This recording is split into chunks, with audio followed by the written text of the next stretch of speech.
bueno, ahora lo dejo en manos del prologuista, porque él prologó el libro. Bueno, buenas tardes, ¿cómo están? Bien. Bien, bueno, sí, se nota buen ánimo. Mi nombre es Fernando y acá, como me recordó Nati, les pido que silencien los celulares, ella que sabe manejar la sala porque es actriz, directora. Bueno, mi nombre es Fernando Villar y sí, tuve el honor, el placer de prologar esta novela. Ahora vamos a leer algún pedacito, pero les cuento un poquito quién soy yo, ¿no? Cuando yo escucho hablar a alguien o voy a algún lugar, me gusta saber quién me está hablando. Y un poco como nos enseña esta novela, somos muchas cosas, ¿no? Pero a veces cuando uno se define tiene que elegir algunas palabras, algunos conceptos. Y yo empecé como historiador. Yo estudié la carrera de historia. Me falta entregar la tesis, quedó ahí truncada, porque bueno, crisis como las que tuvo el protagonista de la vida, de la novela, crisis de vida como tuvo el protagonista de la novela, me llevaron por otros caminos. Y estaba viendo un tutorial de cómo se hace una presentación de un libro.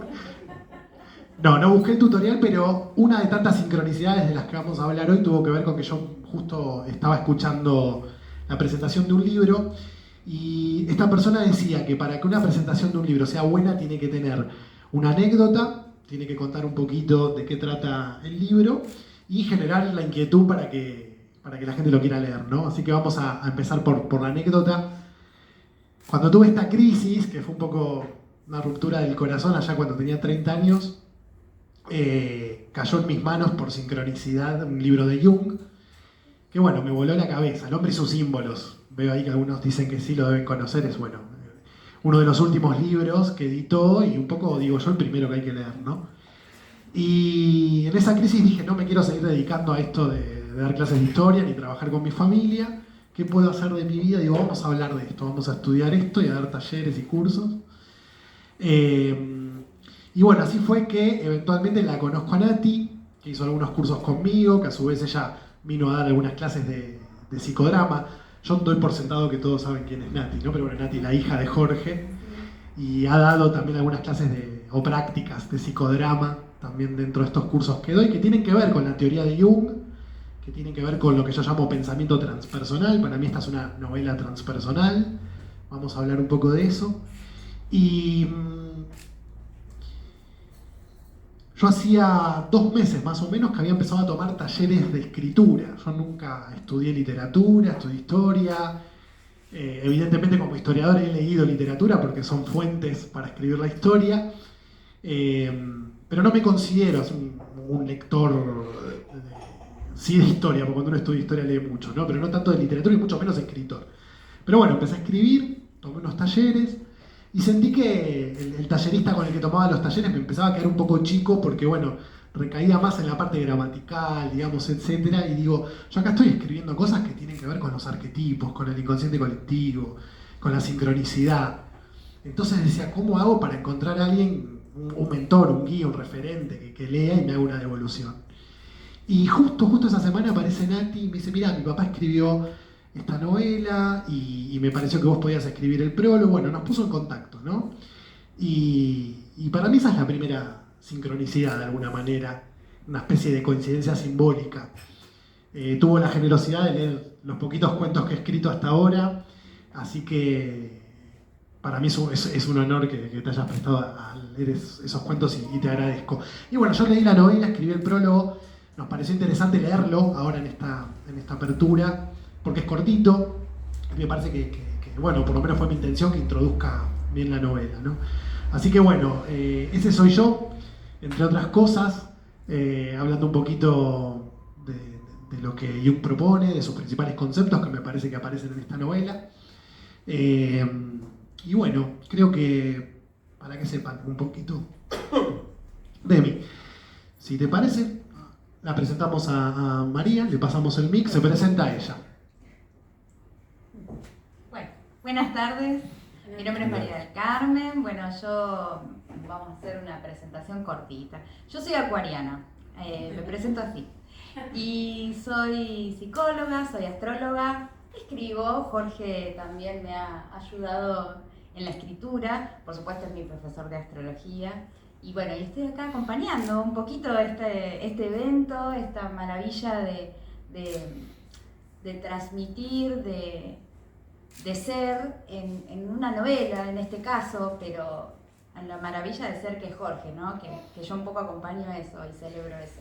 Así que bueno, gracias por haberme permitido estar acá, un placer que estén ustedes acá y espero que lo disfruten. Bueno, gracias, Mari. ¿Algo que quieras decir vos? ¿Seguimos? Yo les quiero invitar a leer un párrafo, ahora después vamos a ir al prólogo y a la primera parte del libro, pero hay un párrafo que me parece interesante, que es un poco lo que yo les quiero proponer que pase hoy, ¿no? Pensé, bueno, charlándolo mucho con Jorge, que es como una invitación a que este sea un encuentro no tanto desde la cabeza, no tanto desde la razón. Y en esta novela, donde el protagonista tiene algunas sesiones, podríamos decir, de terapia, de psicología, un poco ortodoxas, vamos a hablar un poco de eso, en un momento la psicóloga le dice lo siguiente: para la razón, lo que te pasó con el número 64, que se le repetía continuamente al protagonista,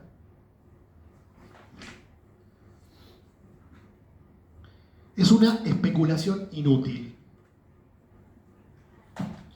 Pero para otra parte, que te constituye, nombrada como quieras, significa una saludable actividad.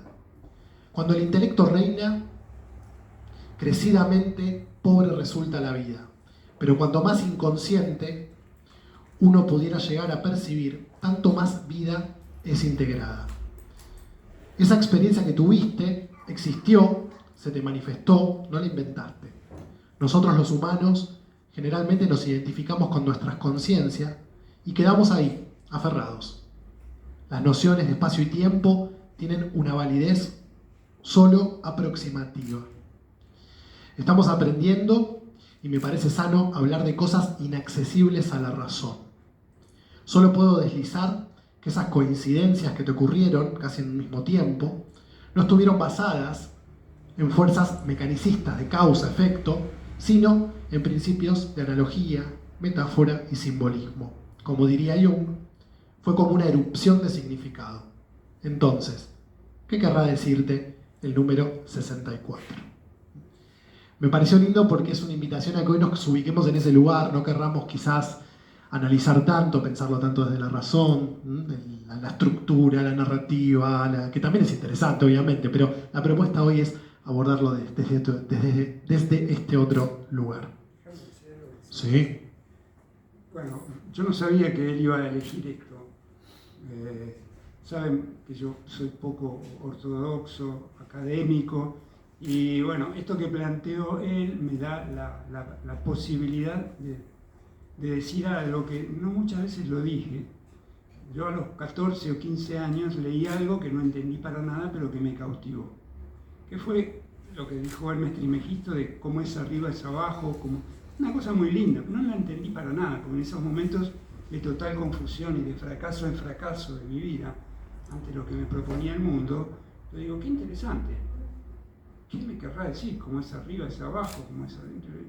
Entonces, quedé impactado y a partir de ahí empecé a estudiar psicología, pero no para recibirme y atender, sino porque no tenía la menor idea de quién era. Entonces se sucedieron las cosas y la historia de mi vida y los fracasos que siguieron ocurriendo. Fracasos contra un mundo que proponía algo y que yo estaba en discrepancia. Pero asumía que yo estaba, no digo enajenado, pero digo que es interesante esto porque hay cosas que son incomprensibles y muy ricas y que quizá en el transcurso de esta novela aparezcan. Pero bueno, quería decir eso. Bien. Bueno, la propuesta es un poco al acuerdo que llegamos acá con Jorge, es ir leyendo un poco el prólogo, comentando alguna cosita. Y bueno, sean benévolos conmigo, que es la primera vez que escribo un prólogo. Falco Pellegrinus es un puente entre la realidad cotidiana y el mundo intrapsíquico, y en este caso, el de su protagonista, Fernán. La vida cotidiana de Fernán transcurre en Buenos Aires, es la pantalla en la que proyecta su mundo interior. Por eso la descripción de lugares resulta familiar, pero también misteriosa y simbólica, como lo es Buenos Aires, como lo es nuestro inconsciente. También las relaciones, también las racionales partidas de ajedrez y en el polifacético bar Berretín. Los viajes contemplativos en colectivo, La Boca y su místico riachuelo, Belgrano y sus escarpadas barrancas o acaso abismos, y el misterioso y escondido barrio chino, entre otros. Todo lo que se nombra, todo lo que sucede, tiene un sentido, o varios, como ocurre con los símbolos cuyos significados son inabarcables, no aparentes. El autor, con pasos de alquimista, nos invita a intuirlos y desplegarlos conforme avanza la historia. La obra comienza de manera perturbadora, con un sueño vívido que atormenta al protagonista y que marcará la tónica del viaje transpersonal que está por comenzar. Fernán transita la mitad de la vida, una etapa que suele estar caracterizada por una profunda crisis existencial. La historia se centra en el momento en que lo construido por él ya no puede mantenerse en pie.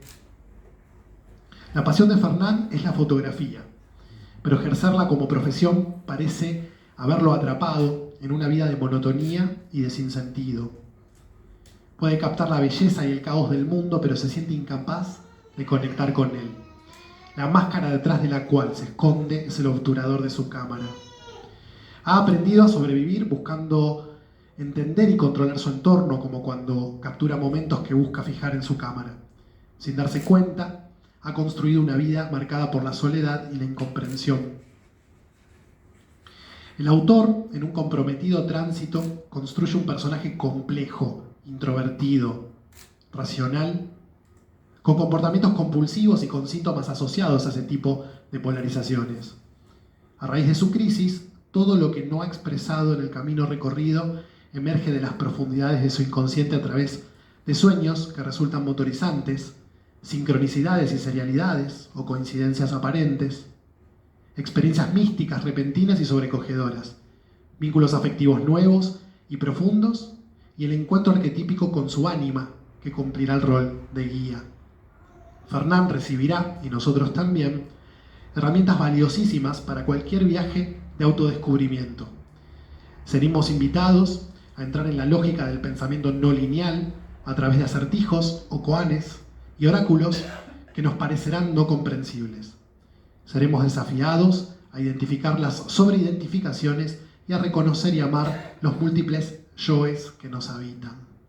Falco Peregrinus no es una obra de cetrería, es un vuelo de libertad hacia nuestro interior, es una obra que merece ser leída, releída y experimentada. Bueno, espero haber podido sintetizar un poco todo lo que me apasionó de esta obra en el prólogo, sobre todo el tema del pensamiento no lineal, esto que les invitaba con el párrafo anterior a no pensar linealmente, a ver qué se les presenta, a escuchar el cuerpo, las sensaciones, conforme lo van leyendo, lo que los interpele o lo que no. Y sobre todo el tema de la sincronicidad, que es algo sobre lo que a mí me gustaría profundizar un poquito, como para tener un puntapié para empezar a hablar de algo. Incluso te olvidaste de que Fernando. Bueno, ahora... Bueno, otra sincronicidad, y ahora hablando de sincronicidades, una de las primeras cosas que me impactó, que bueno, llega como de la nada, de un día para el otro, la posibilidad de escribir el prólogo, y el protagonista tiene prácticamente mi nombre, Fernando, ¿no? Se llama Fernán. Tiene 41 años, cumple 41 años en enero. ¿Qué más? Después hay algunos otros nombres, está un Agustín por ahí en la novela también, que es mi pareja. Así que sincronicidad es un montón. Mi intención de empezar a escribir, que aparezca él. Esperemos que el año que viene publicar también, con su mentoría. Así que bueno, para mí un montón. Bien, la idea es, porque me parece que hay un párrafo muy bello que sintetiza esto de la sincronicidad y que me parece un lindo punto de partida para también abrir a la posibilidad de que comentes más en profundidad y que la gente también pregunte y aporte. ¿Hay algo vos que quieras comentar como para ir? No, bueno, de alguna manera voy a seguir un poco esa línea de las sincronicidades, ¿no? O sea, digo, de alguna manera a Jorge se le ocurrió que era bueno que yo esté acá hoy y después cuando empecé a leer la novela me di cuenta que había una psicóloga que no era muy ortodoxa, que digamos. Bueno, yo intento salir un poco de lo que debería ser, ¿no? Dentro de lo que hago en el cotidiano. Y bueno, también de alguna manera me sentí identificada, interpelada con el personaje, o sea, como que tenés a Fernán y a Andrea Buizón al lado tuyo. Bueno, nada, muy divertido, pero es parte de lo que estás diciendo, ¿no? Las sincronicidades. Y eso explica un poco de las leyes herméticas también, de como es arriba, es abajo, o sea, no podría ser de otra manera, es como es y por algo es. Entonces, por algo ustedes están acá y nosotros estamos acá también. Así que, para agregar un poquito lo de la sincronicidad. Yo quiero agregar algo que no me quiero olvidar. ¿Cómo surgió esta novela? Porque en general cuando uno escribe, en la época en que surgió yo había terminado un poemario. Pero de pronto una chica que se llama Graciela me dice que había medicado a una paciente, esta chica es homeópata, que había medicado a una paciente con un medicamento que se llama Falco peregrinus. Falco peregrinus es el halcón peregrino. Pero si ustedes van a la farmacia homeopática, tienen que pedir Falco peregrinus de acuerdo a la receta que le haga el homeópata o la homeópata. Entonces, a partir de ahí, empezó a reverberar en mi cabeza algo de Falco peregrinus, que está ligado a un juego de omnipotencia minusvalía, ¿no? Es decir, aquella persona que tiene eso, al tomar este medicamento, no quiero equivocarme, corríjanme los médicos homeópatas que están aquí, que son maravillosos. Entonces, ese medicamento, que es la esencia del conflicto, ayuda para una armonización de su ser, no desde lo pronunciado por la alopatía, ¿no? Que es otra manera de ver las cosas. No quiero darle el micrófono a esta chica porque es temerosa del público. Así que bueno, sí. Bien, bien. Sí, la idea es, bueno, ahora pasar por la parte de este pequeño texto y después sí, que nos cuentes más, ¿no? Sobre el origen de la idea y de dónde surgió. Y vayan pensando ustedes también preguntas, que me parece que es lo que va a enriquecer la presentación. Bueno, un grito estremecedor. El cuerpo le ardía. El fuego le comía los labios. Así despertó, aligeró su garganta y emergió un no, ronco, angustiante. Vio negrura, vio cenizas. Sacudió la cabeza y enseguida musitó algo inentendible. Suplicó aire, exigió aire. No pudo soñar nada más siniestro. Pasaron unos minutos de una pesadumbre morbosa, y cuando cesó un poco su espanto, abrió aún más los ojos, y estos se fijaron en la hora, 7 menos 20. Respiró hondo, bien hondo, un par de veces, y cuando encendió la luz del velador, vio su mano temblar. Suspendido en la confusión, se incorporó con la cabeza entre las manos y las piernas colgando a un costado. Las sábanas estaban bañadas en sudor. Fijó su mirada en el suelo y permaneció inmóvil, tratando de recordar esa pesadilla, de razonarla. Luego, un loco intervalo en el que todo se le borró. Luego, la pesadilla de nuevo y de nuevo la convulsión. Era un lugar indefinible, una interminable llanura, como pudo haber sido un desierto. Era quemado en la hoguera y no se quejaba. Era unos siglos atrás, acaso en el medioevo, nadie lo lloraba. Lo extravagante de ese suplicio, la causa, no fue por su rebeldía, sino por su resignada esterilidad, por su no hacer nada. Nada de nada. En ese lugar, en el mundo y en ese tiempo, el condenado era aquel que vivía una vida fría, el que andaba de puntillas, manso, domesticado, con la pereza del vulgar, con la indiferencia de quien no quiere sufrir. Creyó que ese sueño era un claro testimonio de su futura muerte, Fue solo un momento. Fernán, con solemne flacura, pelo oscuro y no muy alto, su cara, de espectral palidez, parecía una entera dedicación al misterio. Ya cumplido los 41 años, con infinitos insomnios y no muy hábil para lo irrazonable, para lo metafísico, las matemáticas, los cálculos eran su debilidad y tenía el hobby de coleccionar números capicúa. Antisocial por excelencia, escondía su desesperanza para no despertar compasión. Oculto detrás de sus propios ojos, se valía de su única audacia, ser anónimo, un forastero del mundo. Indispensable señalar que había algo que aumentaba la luz de sus ojos, algo que escondía y celosamente un microscópico pasatiempo, una magia. Se decía a sí mismo, le gustaba llamarla Zayn, en secreto. Mientras soñaba su quema y en sincronicidad, en perfecta correspondencia temporal, en Japón erupcionaba un volcán. Un estallido social estremecía a Wehrmacht. La vecina de Fernán tenía un acceso de fiebre, Marte y Plutón salían de sus órbitas.